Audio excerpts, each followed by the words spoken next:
तर आज छत्रपती संभाजीनगरमध्ये मी बौद्ध धम्म परिषदेच्या निमित्ताने आज आलेलो आहे आणि बौद्ध धम्म हा जगाला शांतीचा संदेश देणारा धम्म आहे, हा एक विचार आहे आणि सर्व जगामध्ये अनेक विचारवंत झाले, पण गौतम बुद्ध हेच विश्व शांतीचा संदेश देणारे आहे। आणि बाबासाहेब आंबेडकरांनी बौद्ध धम्माची दीक्षा यासाठीच घेतली की समाजामध्ये विषमता होती, दलित समाजावर अन्याय होत होता, अनटचॅबिलिटी त्या काळामध्ये फार मोठ्या प्रमाणात होती आणि माणसानेच माणसाला अनटचॅबल ठरवणं हे अत्यंत अयोग्य होतं। आणि सिद्धार्थ हा सिद्धोधन राजाच्या कुटुंबामधले सिद्धार्थ होते, ते क्षत्रिय होते। त्यांनी पाहिलं होतं की समाजामध्ये विषमता दिसते आहे आणि या विषमतेवरती मार्ग शोधला पाहिजे, म्हणून त्यांनी बोधगया या ठिकाणी तपश्चर्याला सुरुवात केली आणि अनेक दिवस तपश्चर्या केल्यानंतर त्यांना ज्ञानप्राप्ती झाली आणि ती ज्ञानप्राप्ती बुद्धिझमच्या माध्यमातून जगासमोर मानवासमोर आलेली आहे। सगळा इतिहास आहे। पण आज या बौद्ध धम्म परिषदेच्या निमित्ताने आमच्या सर्व बौद्ध समाजाची मागणी आहे, ज्या ठिकाणी गौतम बुद्धांना ज्ञानप्राप्ती झाली त्या बोधी वृक्षाच्या बाजूलाच महाबोधी महाविहार आहे आणि हे महाबोधी महाविहार भदंत महाथेरो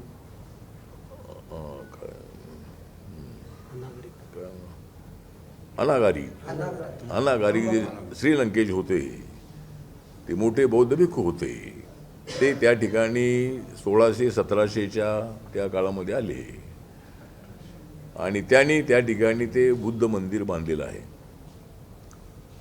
पण महाबोधी महाविहाराचा कायदा जो आहे हा कायदा 1949 मध्ये झाला, बिहार असेंब्लीचा कायदा, आणि तो कायदा असा आहे की तो ॲक्ट असा आहे की 4 लोक बुद्धिस्ट, 4 लोक हिंदू आणि कलेक्टर हिंदू असेल तर त्याचा अध्यक्ष, अशी रचना त्या ॲक्टमध्ये आहे।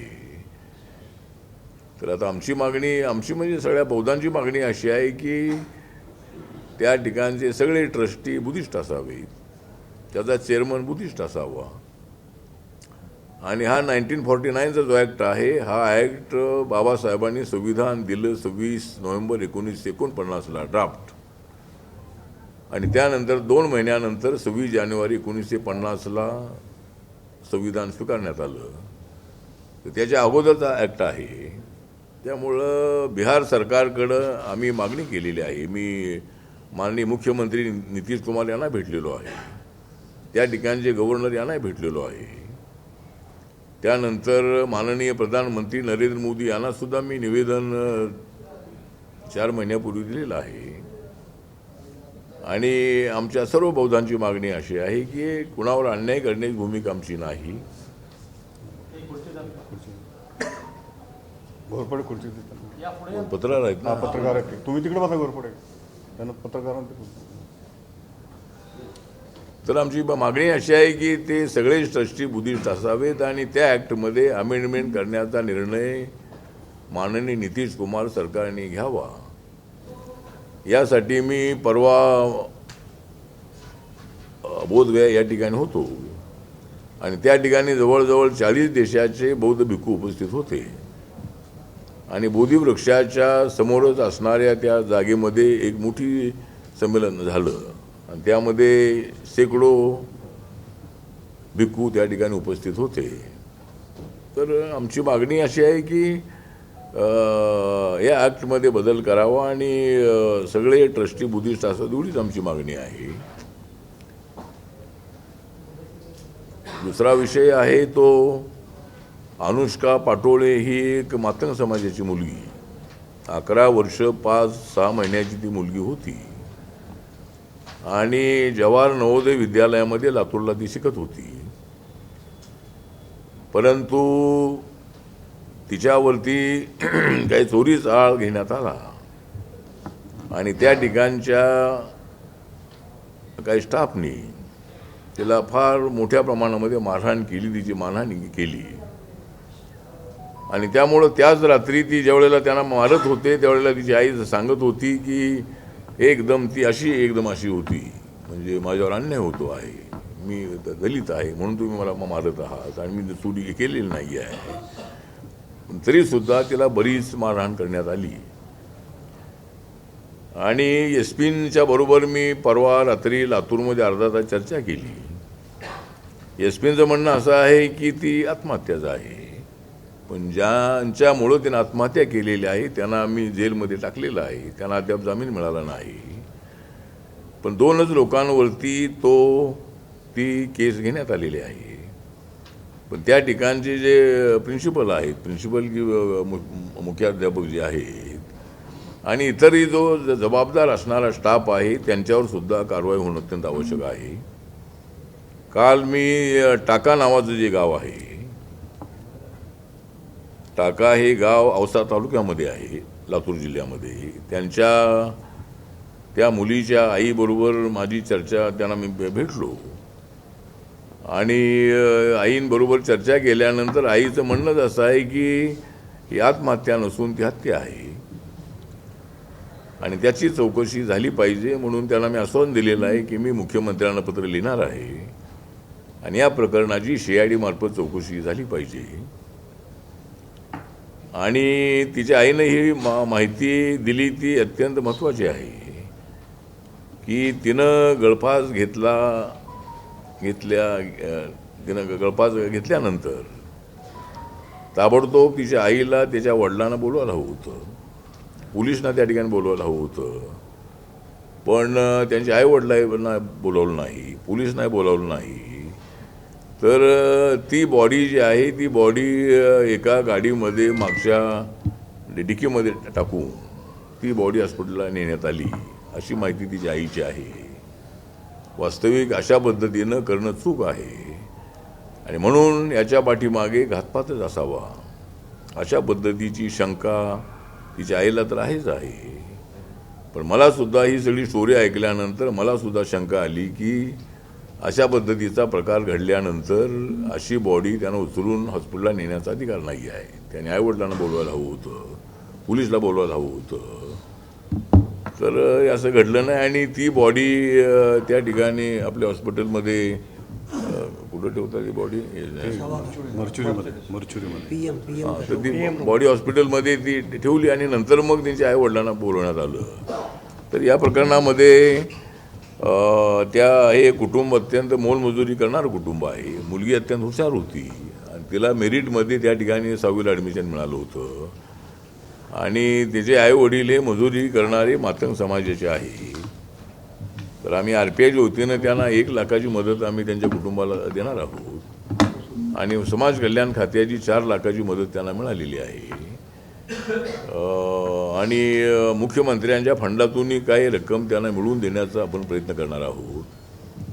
त्याचबरोबर त्यांना एखादी कोणाला नोकरी देणं शक्य आहे का, त्या पद्धतीनं मी सुद्धा प्रयत्न करणार आहे.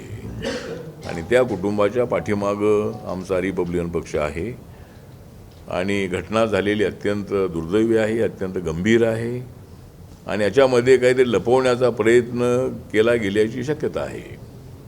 बॉडी एकदम अचानक हॉस्पिटलला नेणं याचाच अर्थ असा आहे की तिच्या आईचं म्हणणं असं आहे की तिनं फाशी घेतली नसून तिला फाशी देण्यात आलेली असावी, अशा पद्धतीचं तिचं म्हणणं आहे. आणि म्हणून या प्रकरणामध्ये मर्डरचा गुन्हा लावावा अशी तिची मागणी आहे आणि त्याची पुनर्चौकशी जी आहे ती पुनर्चौकशी करावी एक आमची मागणी आहे. दुसरा एक तर आम्ही नगरपालिका नगर परिषदांच्या निवडणुका त्यानंतर महानगरपालिकेच्या निवडणुका या मी पाहिल्या आणि त्याच्यामध्ये पूर्वी आमच्या पक्षाचे 2-2, 4-4, 5-5, 7-7, 8-8 लोक निवडून यायचे. पूर्णेमध्ये आमच्या पक्षाचे 8 लोक निवडून आले होते एकदा. पाचगणीमध्ये 5-6 लोक निवडून यायचे. महाबळेश्वरमध्ये निवडून यायचे. अनेक छोट्या मोठ्या नगरपालिकांमध्ये 2-3, 4-5 आमचे लोक निवडून यायचे, तांत्रिकचे आणि RPIचे समजा. पण प्रभाग पद्धती आल्यापासून आमचा एक माणूस निवडून येणं शक्य नाही, कारण तो 4चा मोठा प्रभाग असतो.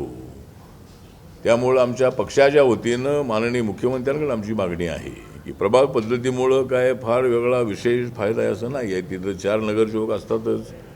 ती 4 नगरसेवक त्या एका वार्डाचे असतात, पण एकत्रितपणे ती व्होटिंग होतं आणि त्याच्यामध्ये आमचे कार्यकर्ते निवडून येत नाहीत. त्यामुळं प्रभाग पद्धतीचा निर्णय रद्द करावा अशी एक आमची मागणी आहे आणि त्यासाठी आम्ही मुख्यमंत्र्यांना भेटून आम्ही त्यांना मागणी करणार आहोत. वेळ आली तर रिपब्लिकन पक्ष कोर्टामध्ये जाण्याच्या विचारामध्ये आहे आणि जरी आम्ही सरकारमध्ये असलोही तरी छोट्या मोठ्या समाजावर हा अन्याय आहे असं आमचं म्हणणं आहे. त्यामुळं ही प्रभाग पद्धती रद्द करावी अशी एक आमच्या पक्षाच्या वतीनं आमची मागणी आहे. दुसरा मुद्दा आहे तो अजितदादा पवार साहेब आज आपल्यामध्ये नाही आणि अजितदादा पवारांसारखा एक संघर्षशील नेता, अत्यंत चांगला ॲडमिनिस्ट्रेटर आणि सर्व पक्षामध्ये सर्व ठिकाणी त्यांचे मित्र असणारा अशा पद्धतीचा नेता, परंतु जो एअरक्राफ्टचा जो क्रॅश झालेला आहे त्याची CBIच्या वतीनं चौकशी करण्याची मागणी करण्यात आलेली आहे. माननीय मुख्यमंत्र्यांनी पत्र अमित शहाजींना पाठवलेलं आहे आणि राज्याकडून ज्या वेळेला शिफारस होती CBI इन्क्वायरीची त्यावेळेला केंद्राकडून CBI इन्क्वायरीचे आदेश निघतात. त्यामुळे डायरेक्ट सेंट्रलला CBI इन्क्वायरी करण्याचा अधिकार नाही. राज्यांनी ती शिफारस केल्यानंतरच सेंट्रल गव्हर्नमेंट होम मिनिस्ट्री तो निर्णय घेते. तर आता राज्यांनीच तशी मागणी केलेली आहे की आम्हाला CBI इन्क्वायरी हवी आहे. त्यामुळं अजितदादा पवार यांच्या त्या एअरपोर्टच्या क्रॅशची पूर्ण चौकशी झाली पाहिजे.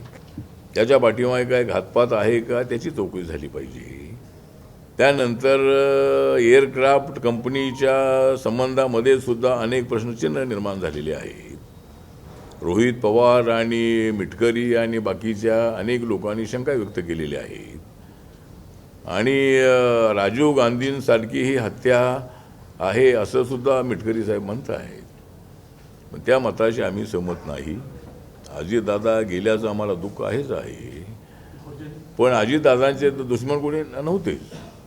अजितदादांना अशा पद्धतीनं प्लॅनिंग करून मारण्याचा किंवा असा काही विषय अजिबात आम्हाला वाटत नाही आहे. झालेली घटना अत्यंत दुर्दैवी आहे. त्या एअरक्राफ्ट जे आहे ते बरोबर नसताना का त्याला DGCAने परवानगी दिली. त्या कंपनीवर बंदी आणण्याचा निर्णय आता अलीकडे झालेला आहे, परंतु अशा पद्धतीचे एअरक्राफ्ट जे आहे ते आता रांचीपासून दिल्लीला येणारे एक जे एअरक्राफ्ट आहे अत्यंत गरीब असणाऱ्या कुटुंबातले एक व्यक्ती जळाली होती आणि त्या एअरक्राफ्टसाठी लागणारे 8-10 लाख रुपये लोन काढून त्या व्यक्तीने आपल्या माणसाला वाचवण्यासाठी एअरक्राफ्ट गेलं आणि दिल्लीला घेऊन चालले होते आणि त्या ठिकाणी 7च्या 7 लोक त्याच्यामध्ये गेलेले आहेत. त्यामुळे अनेक ठिकाणी अशा घटना घडत आहेत. अहमदाबादवरून निघालेलं जे विमान होतं ते 10-20 सेकंदामध्ये खाली कोसळलेलं आहे आणि अशा काही घटना होत आहेत. तर मला असं वाटतं की लोकांची जीव वाचवणं अत्यंत आवश्यक आहे.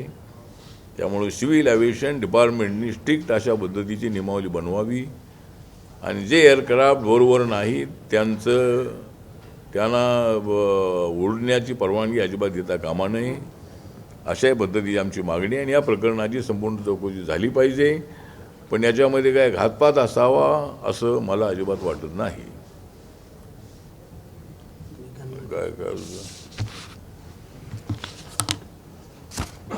त्यानंतर आता एकतर 5 राज्यांच्या निवडणुका लवकरच जाहीर होतील. इलेक्शन कमिशन जाहीर करेल. आता इलेक्शन कमिशननी SIRच्या माध्यमातून इन्क्वायरी सुरू केलेली आहे आणि जी मतदारांची यादी आहे ती मतदारांची यादी ही पारदर्शक असली पाहिजे. त्यामध्ये कुणाला बोगस मतदान करण्याची संधी मिळता कामा नये. एका माणसाचं नाव 2-2, 4-4 ठिकाणी असता कामा नये.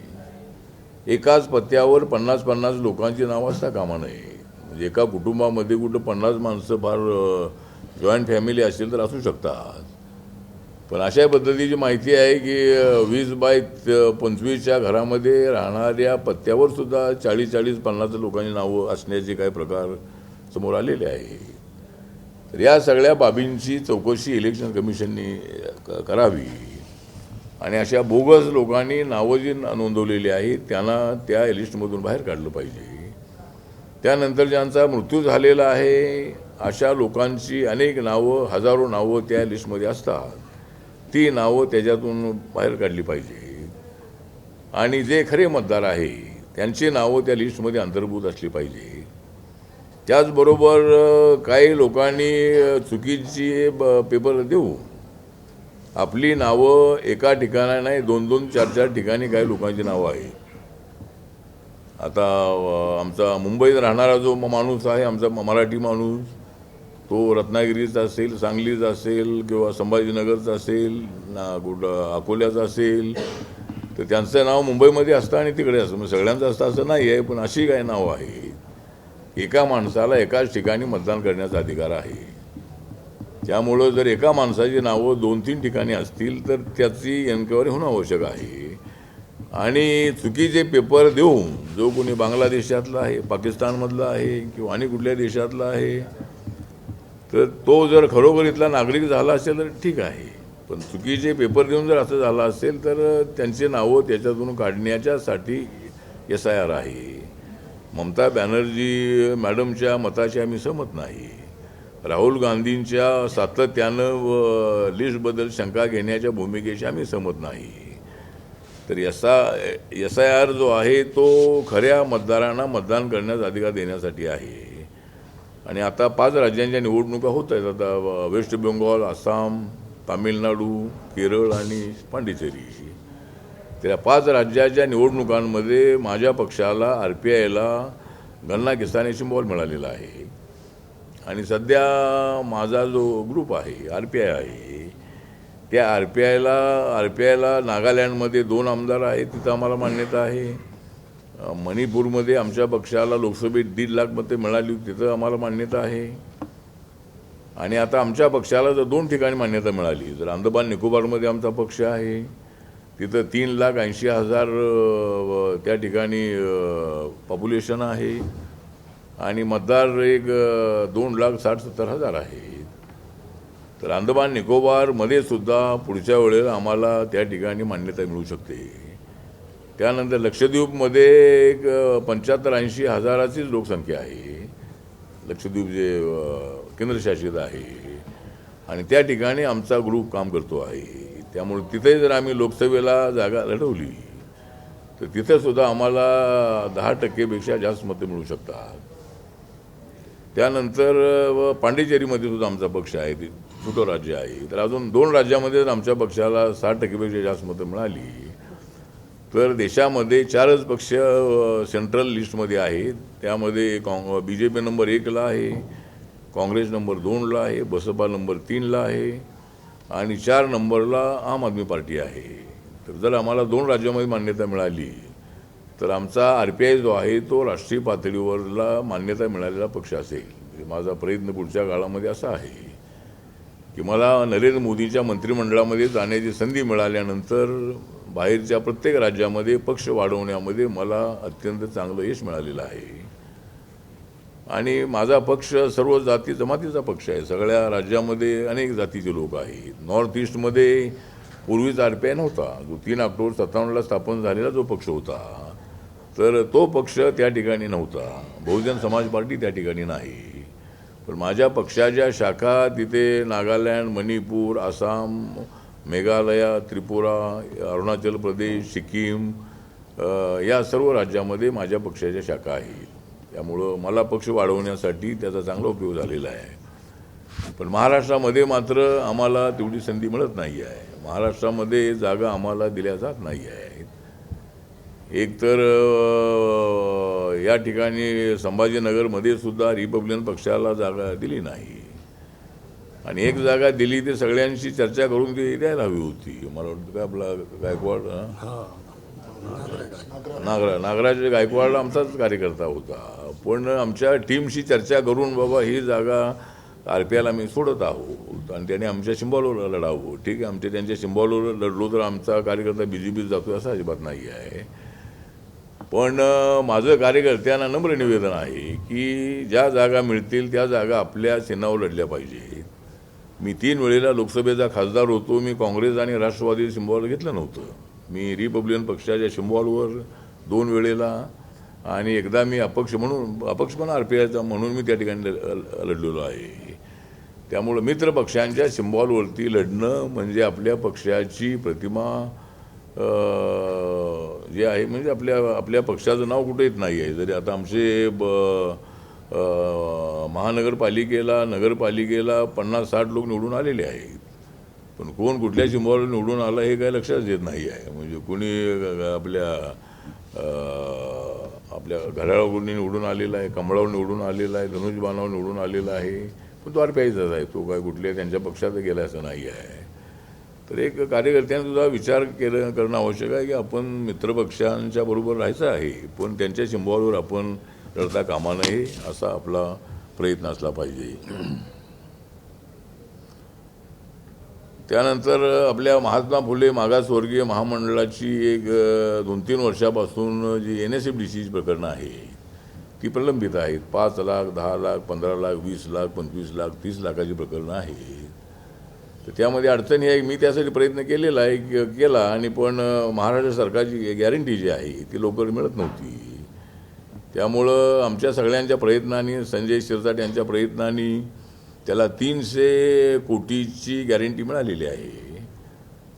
पण अद्याप ती फाईल फायनान्स डिपार्टमेंटमध्ये आहे. मंत्रिमंडळाने निर्णय घेतलेला आहे आणि आता ती गॅरंटीचं क्लिअरन्स झाल्यानंतर ते पत्र आमच्या NSFDCला दिलेलं गेलं की तिकडून पैसे पाठवण्याचा मी प्रयत्न करणार आहे. पण NSFDCचं म्हणणं असं आहे बा जे पैसे पूर्वी दिलेले आहेत ते रिटर्न आले पाहिजेत.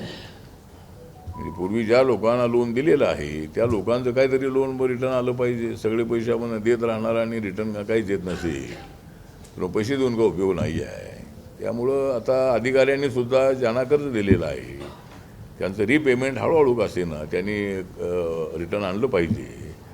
आणि NSFDCची प्रकरणं ही आता लवकरात लवकर या ठिकाणी आता म्हणजे तर त्या सगळ्यांना लोन आता मिळेल.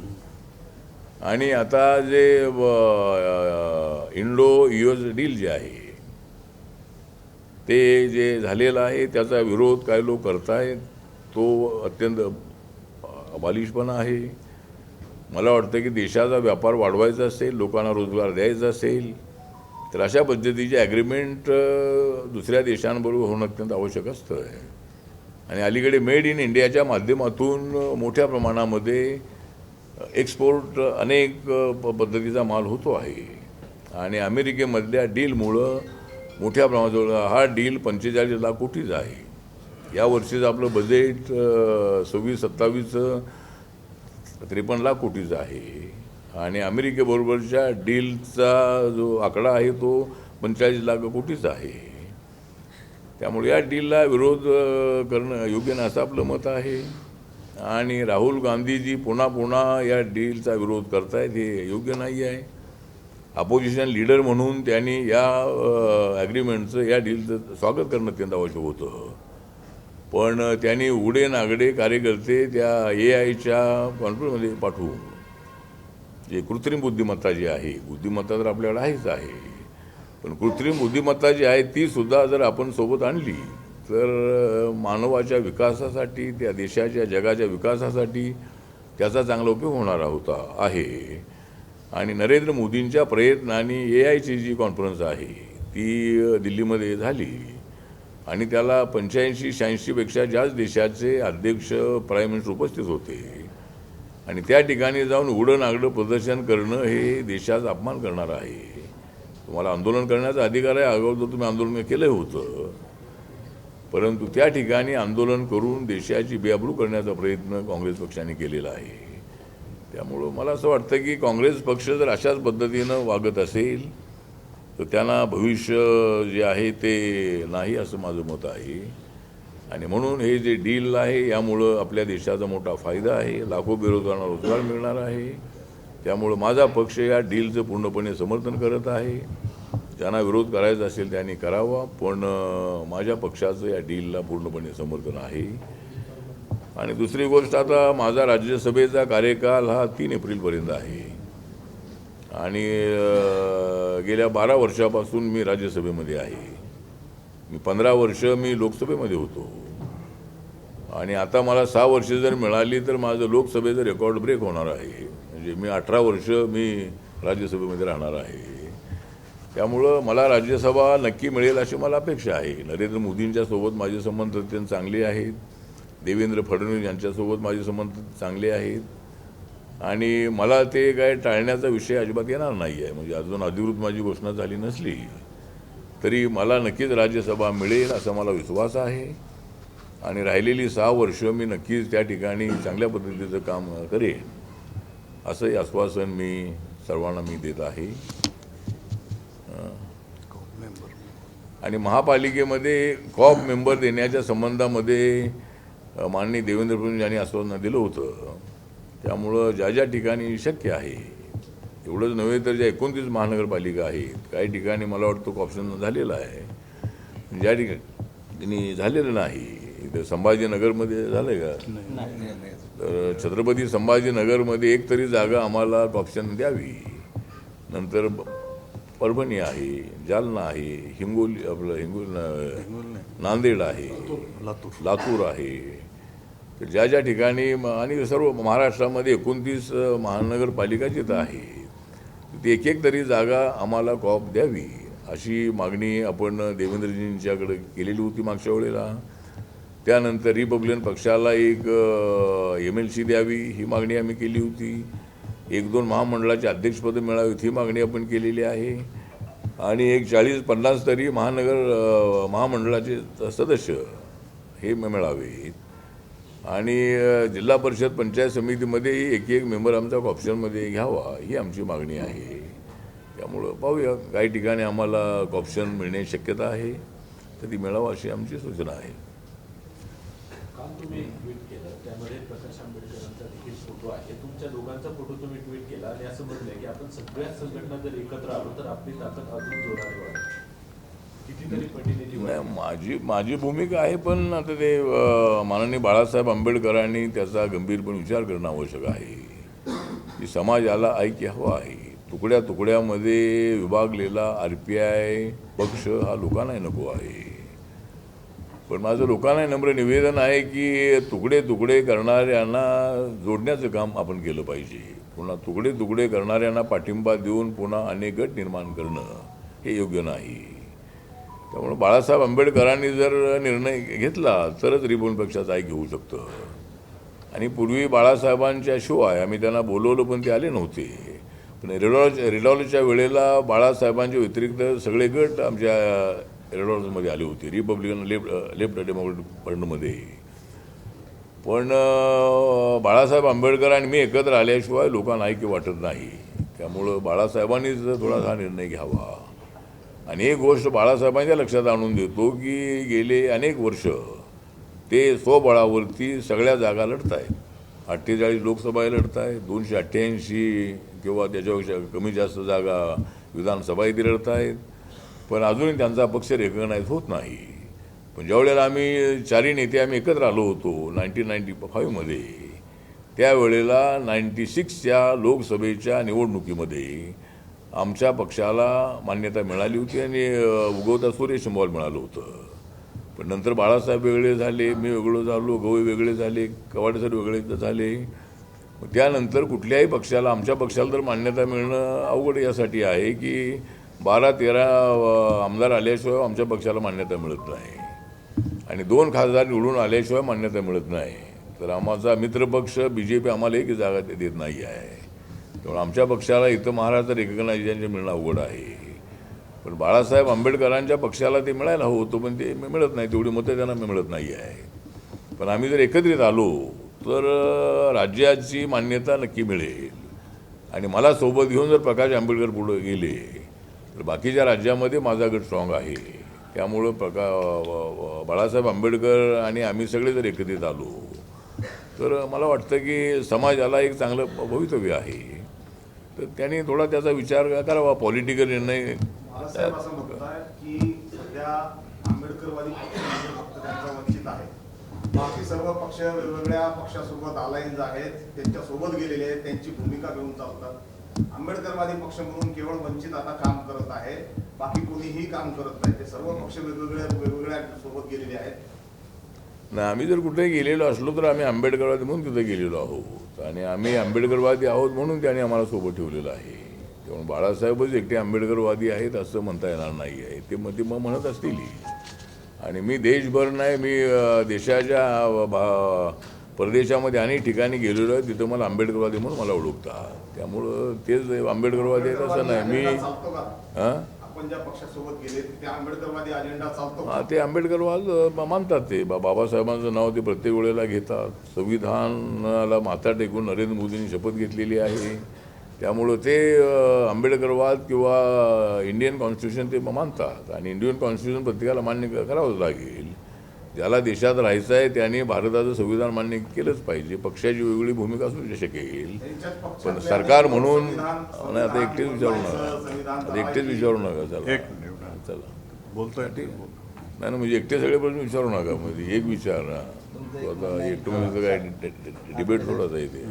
तुमचं असं म्हणणं आहे की प्रभाग पद्धत बंद झाली पाहिजे. हां, ठीक आहे, पण बॅलेट पेपर संदर्भात तुमची काय भूमिका? हां? बॅलेट पेपर संदर्भात तुमची काय भूमिका? बॅलेट पेपरच्या संदर्भात काय भूमिका? हां, बॅलेट पेपरबद्दल माझी भूमिका अशी आहे की बॅलेट पेपर बंद काँग्रेस पार्टीनेच केलेला आहे. पूर्वीच्या काळामध्ये बॅलेट पेपरवर निवडणुका व्हायच्या, आणि काँग्रेसच्या सत्तेच्या काळामध्येच ही मशीन आलेली आहे. ती काही नरेंद्र मोदीने मशीन आणलेली नाही आहे. आणि मशीन खराब असते असं म्हणता येणार नाही. ज्यावेळेला बॅलेट पेपर ज्यावेळेला येईल त्यावेळेला सुद्धा हेच आरोप होतील की त्या ठिकाणी जाऊन शिक्के मारण्यात आले. नाही, तुमची काय पक्षाची नाही, माझ्या पक्षाची भूमिका आहे की मशीनवर जी निवडणूक चालू आहे त्या पद्धतीनं EVM मशीनवरतीच निवडणूक झाली पाहिजे, कारण लवकर त्याचा निकाल येतो.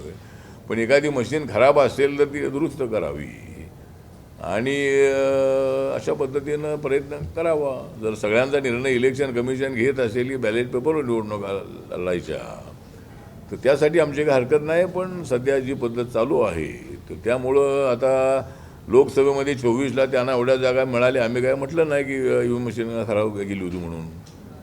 आम्ही हे सांगितलं की संविधानाच्या संबंधामध्ये निगेटिव्ह प्रचार करण्यात आला, आणि त्यामुळे आमचं नुकसान झालेलं आहे.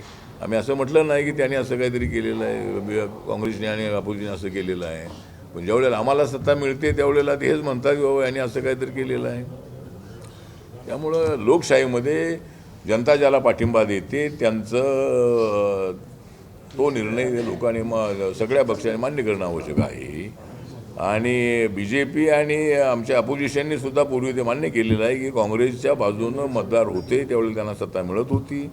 आता 2014 पासून मतदार त्यांच्यापासून वेगळे झालेले आहेत. अनेक काँग्रेसचे नेते BJPमध्ये आलेले आहेत, आणि अनेक पक्षाचे लोक इकडे BJPमध्ये येत आहेत, आणि ते सगळे नेते येत असल्यामुळं RPIला तिकीट मिळणं, म्हणजे RPIला जे काही सत्ता मिळायला पाहिजे ती सत्ता आम्हाला मिळत नाही. एवढे लोक त्यांच्याकडे येऊ लागलेले आहेत. तर त्यामुळे ठीक आहे, तर या पद्धतीनं आमचं असं म्हणणं आहे. इकडे ठेव ना, या टेबलवर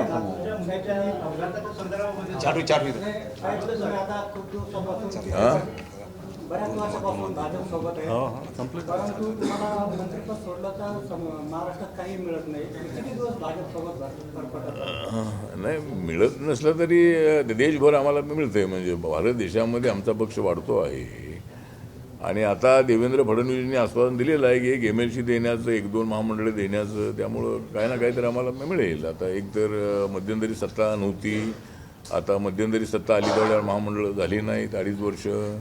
आता पुन्हा 5 वर्षाची सत्ता आलेली आहे, तर आता महामंडळ होतील, आणि त्यामध्ये आम्हाला चांगला त्यामध्ये वाटा मिळेल अशी अपेक्षा आहे. त्याने आम्हाला आश्वासन दिलेलं आहे, आणि ते सगळ्या कार्यकर्त्यांनी मिळालं पाहिजे माझी भूमिका आहे. मला एकट्यालाच मिळालं पाहिजे असं नाही आहे. एक वर्षापासून बौद्ध गयांचं आंदोलन चालू आहे.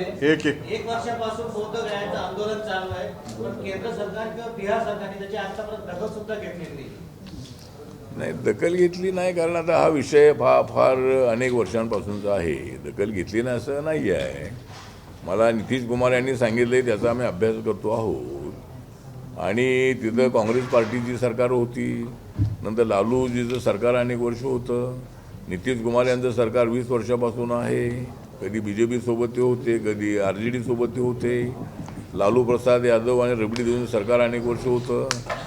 पण निर्णय घेण्याची धाडस अजून कोणी करत नाही आहे. फार तो काय एवढा विषय असा नाही आहे. त्याच्यातून आता हा एक मार्ग निघू शकतो की ज्या पद्धतीनं अयोध्यामधल्या राम मंदिराचा निकाल सुप्रीम कोर्टाने दिला आणि इलाहाबाद हायकोर्टाचा निकाल असा होता की 3/4 जमीन जी डिस्प्युटेड आहे ती हिंदू समाजाला द्यायची राम मंदिरासाठी आणि 25% जागा मस्जिदीसाठी द्यायची. पण नंतर सुप्रीम कोर्टाने सगळ्या बाबीचा विचार केला आणि पुन्हा तिथं हा वाद जर आपल्याला मिटवायचा असेल तर एकाच ठिकाणी मंदिर मस्जिद असू नये, म्हणजे आणि पुन्हा तो वाद वाढेल. म्हणून सुप्रीम कोर्टाने सगळी जागा जी आहे आणि तिथल्या एका मुस्लिम अधिकाऱ्यांनी पुरातत्व खात्याच्या हे पुरावे दिले की मस्जिदीच्या अगोदर त्या ठिकाणी मंदिर होतं, म्हणजे मंदिराचे अवशेष तिथं मिळालेले आहे. पण अजून तुम्ही खाली गेला तर त्या मंदिराच्या खाली तुम्हाला बुद्ध मंदिराचे अवशेष मिळतील. पण आम्ही काय त्या वादामध्ये पडलो नाही, कारण त्या ठिकाणी ज्या वेळेला सारा देश बुद्धिस्ट होता त्यावेळेला तिथं बुद्ध मंदिरच होतं आणि अयोध्येला साकेत या नावाने ओळखलं जात होतं. त्यामुळे ठीक आहे, तो विषय नाही. पण जसा तो निकाल सुप्रीम कोर्टाने दिला तसा सुप्रीम कोर्टामध्ये सुद्धा या विषयाचं रिट पिटिशन आहे. त्यामुळे सुप्रीम कोर्टाने याचा विचार करून फक्त 4 मेंबर जे आहेत ते 4 मेंबर बुद्धिस्ट करायचे एवढाच प्रश्न आहे.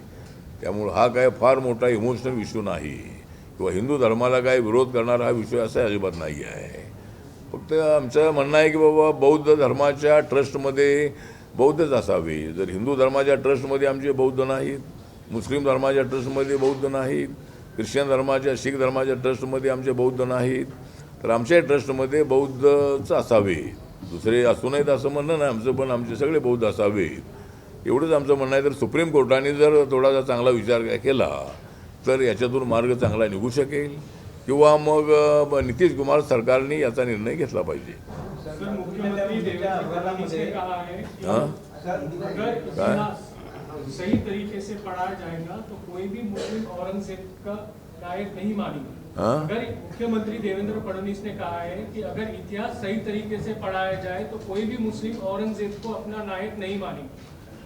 हाँ, तो मुझे लगता है कि देवेंद्र फडणवीस जी का सही है कि भाई औरंगजेब का कोई अपने यहाँ के मुस्लिम से कोई संबंध नहीं है. जो मुगलों की औलाद है ये औलाद यहाँ का मुस्लिम नहीं है. यहाँ का मुस्लिम पहले पूरा हिंदू ही था और ये मुगलों ने उनको मुस्लिम बनाने का प्रयत्न किया है या हिंदू ही लोग मुस्लिम बने हैं. तो यहाँ औरंगजेब का उदो करने की जरूरी नहीं है, टीपू सुल्तान का फोटो इधर लगाने की जरूरी नहीं है. यहाँ का मुस्लिम को हम सपोर्ट करते हैं. मेरी पार्टी मुसलमान के साथ हमेशा रही है. मैं अनेक इफ्तार पार्टी में गया हूँ और मेरे पार्टी के अनेक लोग मुस्लिम कम्युनिटी के मेरे पार्टी में नेशनल कमेटी में और हर राज्य की कमेटी में हैं.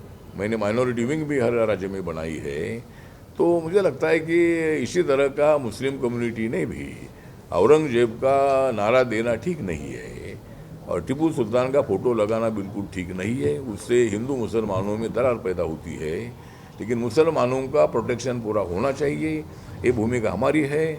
और हमारे सरकार ने जो भी निर्णय लिए हैं, जनधन योजना का निर्णय हो, उज्ज्वला योजना का निर्णय हो, मुद्रा योजना का निर्णय हो, आयुष्मान भारत योजना का निर्णय हो, आवास योजना का निर्णय हो, 10% आरक्षण EWS को देने का निर्णय हो, सब में मुसलमान है. मुसलमान को इधर नहीं देना चाहिए ऐसा बिल्कुल नहीं है. इसलिए हमारी सरकार कोई मुस्लिम के विरोध में नहीं है, ऐसे हमारी भूमिका है. जो घातपाताचा प्रकार सांगितला जातो तर सूत्रदर्शनी जे परिस्थितीचे पुरावे आहेत त्या पुराव्यावरून त्या मुलीचा खून करण्यात आला असं त्याच्या पालकांचं हे आहे. आणि जी जे नवोदय विद्यालयाची जी हे असते त्या समितीवर जिल्हाधिकारी जे आहेत पदशीर असतात, म्हणजे त्या प्रकरणामध्ये जिल्हाधिकाऱ्यांना वाचवण्याचा किंवा त्या समितीच्या अध्यक्षांना वाचवण्याचा प्रयत्न. मला वाटतं की ज्या नवोदय विद्यालयामध्ये घटना घडलेली आहे तिथले लोक सगळे जबाबदार आहेत. कुणीतरी अध्यक्ष आहे, आता त्या याच्या बायोलॉजमध्ये आहे की कलेक्टर अध्यक्ष आहे. आता कलेक्टरला त्यामध्ये गोवण्याचा प्रयत्न करणं योग्य नाही आहे. पण त्या ठिकाणी तो मर्डर असावा. जर अशा पद्धतीनं त्याने जे बॉडी तिकडे नेलेली आहे आणि सगळं झालेलं आहे, तर त्या पद्धतीनं मला वाटतं त्याची पूर्ण CID चौकशीसाठी मी प्रयत्न करणार आहे.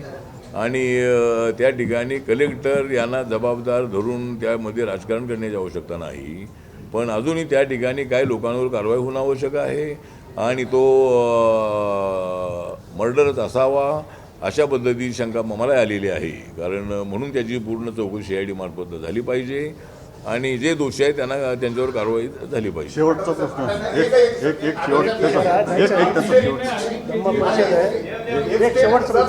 एक इफ्स्टीन फाईलमध्ये नाव आलेले लोक राजीनामा देत आहेत. कुठं कारवाई होत आहे. इफ्स्टीन फाईलमध्ये नाव आलेले लोक राजीनामा देत आहेत. काही लोकांना अटक होते. विगणच्या राजपुत्राला अटक झाली.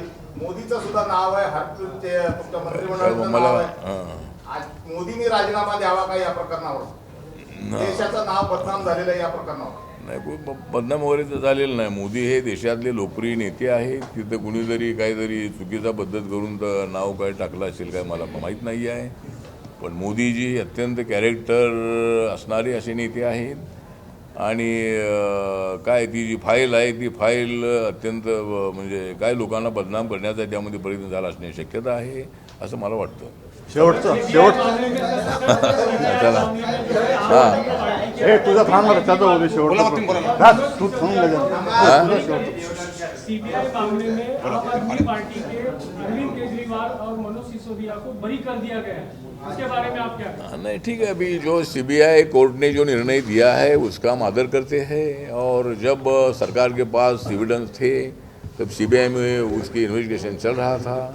अभी पूरी इंक्वायरी करने के बाद अगर उनको क्लीन चिट मिली है तो कोर्ट के निर्णय का आदर करने की भूमिका हमारी रहेगी. इसलिए जो भी मतलब निर्णय लिया है वो निर्णय से हम सहमत हैं. चलो.